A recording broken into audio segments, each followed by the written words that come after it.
नाज़रीन, as if this जो economic कैटास्ट्रफ है जिसको एक बर्बादी के किनारे पे ले आया है ये दुनिया के जो बड़े हुक्मरान और ख़ास तौर पर ट्रंप, ये लगता है इनफ नहीं है।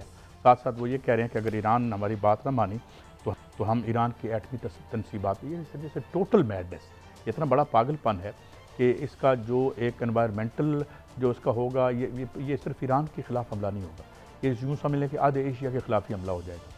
ये पूरा जो गल्फ़ के मुल्क हैं ये जो हैं ये बिल्कुल एक तरीके से इकनॉमिक यानी जिसे आप एक न्यूक्लियर विंटर कहते हैं, यानी उसका शिकार हो जाएंगे। तो हमें ये लगता है कि जैसे बिल्कुल ये जो वर्ल्ड रूलिंग क्लासेस हैं ये कोई इन्होंने अब क्या मैं लफ्ज़ इस्तेमाल करूँ जो मुनासिब भी हो और मुनासिब अंदाज में ये बता भी सके कि इनकी ज़हनी कैफियत क्या है, what are you thinking about. पर ये जो हुक्मरानी है आप कर ही रहे हैं, आप ही की हुक्मरानी है भाई। आज भी अमेरिका बहादुर की हुक्मरानी का अभी चलें इशारा मिला है और उसकी पसपाई ज़रूर हो रही है। जो चेस बोर्ड है इस पूरी दुनिया का जो एक शतरंज की है उसमें ज़ाहिर है थोड़ी बात हो रही है, आपको होती रहती है। तो इसमें क्या हम पूरी दुनिया को आग लगा दें, तो ये है। और दूसरी तरफ मैं समझता हूँ कि हाउस शी वेरी वैलियंटली जो है आज खबर आई है बेन गोरियन ने, अब इसको कंफर्म हम करेंगे मज़ीद, अभी तो एक सोर्स से आई है और साथ और वो कर रहे हैं वो जो भी उनके पास एक रैग टैग किस्म के मिज़ल्स मौजूद हैं या बाज़ औक़ात तो उन्होंने मियाँ साहब वो मिज़ल भी फेंके वो जिसे आप जो एक मोस्ट मॉडर्न मिज़ल्स हैं जो कि अपने टारगेट का रास्ता बदल सकते हैं, जिसे आप पीछे बैठ के, तो वो भी उनके पास एक्सेस है। और जाहिर है अच्छा अब जो है वो उनको मार रहे हैं, ये वापस इनको फेंकते रहते हैं। मतलब एक शादी इनका क्या है, एक शादी पे हमला कर दिया, वो तो इनको वो कहते हैं कोलैटरल डैमेज हो गए। थोड़ा कोलैटरल डैमेज किया है इन्होंने गज़ा में, जिस तरीके से बच्चों के गले काटे। और मैं अगले दिन इवन इनकी ज़रा मियाँ साहब ज़रा सेंसिबिलिटी मुलाजा कीजिएगा। मैं कल सुन रहा था अरुंधति राय एक बहुत बड़ी दानिश्वर हैं इंडिया की, तो उसने चर्चिल को कोट किया। ये वही चर्चिल है कि जिसने तमाम जो गला था बंगाल का ये महाज पे अपनी फ़ौजों को भेज के लाखों बंगाली मरवा दिए थे। और वो कहता था ये तो इंसान नहीं, गांधी को कहता है इज़ ए नेकेड फ़कीर, एक नंगा फ़कीर है।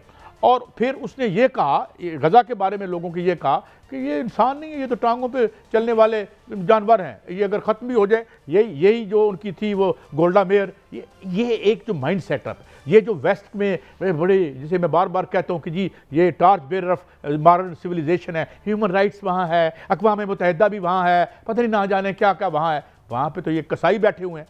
हम आवाम को नहीं कहते, आवाम जो निकल रहे हैं दुनिया में। और आज कराची में भी बहुत बड़ा एक निकला है। और मैं बड़ा खुश हुआ हूँ कि कराची में गज़ा के शहीदों के लिए एक इतनी बड़ी गैदरिंग हुई है जिसके लिए we are proud of them.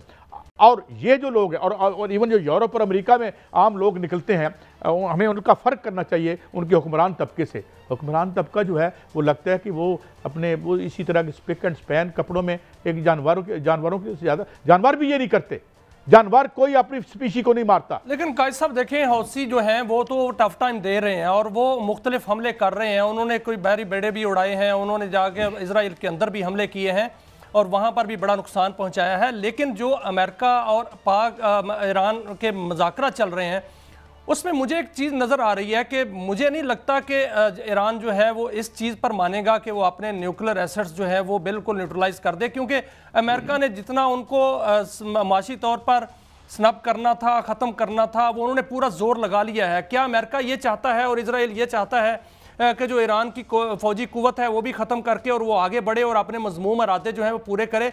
मुझे लगता है कि ईरान और अमेरिका ईरान जो है वो बराबरी की सतह पर मुज़ाकरात करेगा और अगर ये मुज़ाकरात नाकाम होते हैं, जो कि मुझे ऐसे लग रहा है, तो फिर क्या अमेरिका उस पर हमला करेगा? और मुझे लगता है ये भी अमेरिका की एक भूल है, क्योंकि उससे पहले मुझे कुछ और नज़र आ रहा है कि शायद ईरान जो है वो एटमी कुव्वत होने का ऐलान ही ना कर दे। और साथ साथ मुझे तो ये भी नज़र आ रहा है कि यहाँ पर जो है अमेरिका सऊदी अरब भी एटमी कुव्वत बनने जा रहा है, क्योंकि सऊदी अरब ने भी जो है वो सिविल न्यूक्लियर सलाहियत हासिल करना शुरू कर दी है और इस हवाले से मुफाहमत की याददाश्त पर दस्तखत भी हो चुके हैं। और ये मामला अगर हो जाता है तो सऊदी वली अहद ये भी कहते हैं कि अगर ईरान एटमी कुव्वत बन गया तो फिर हम भी बनेंगे।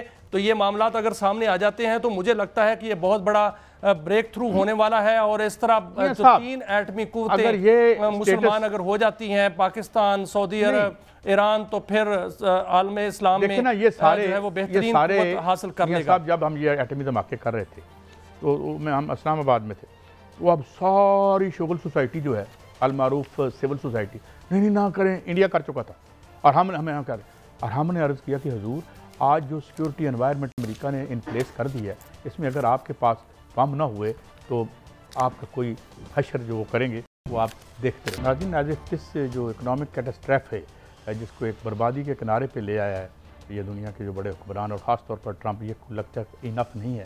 साथ साथ वो ये कह रहे हैं कि अगर ईरान हमारी बात ना मानी तो हम ईरान की एटमी तनसीबात, ये इस वजह से टोटल मैडनेस, इतना बड़ा पागलपन है कि इसका जो एक एनवायरमेंटल जो इसका होगा ये सिर्फ ईरान के ख़िलाफ़ हमला नहीं होगा, ये यूँ समझ लें कि आधे एशिया के ख़िलाफ़ ही हमला हो जाएगा। ये पूरा जो गल्फ़ के मुल्क हैं ये जो हैं ये बिल्कुल एक तरीके से इकनॉमिक यानी जिसे आप एक न्यूक्लियर विंटर कहते हैं, यानी उसका शिकार हो जाएंगे।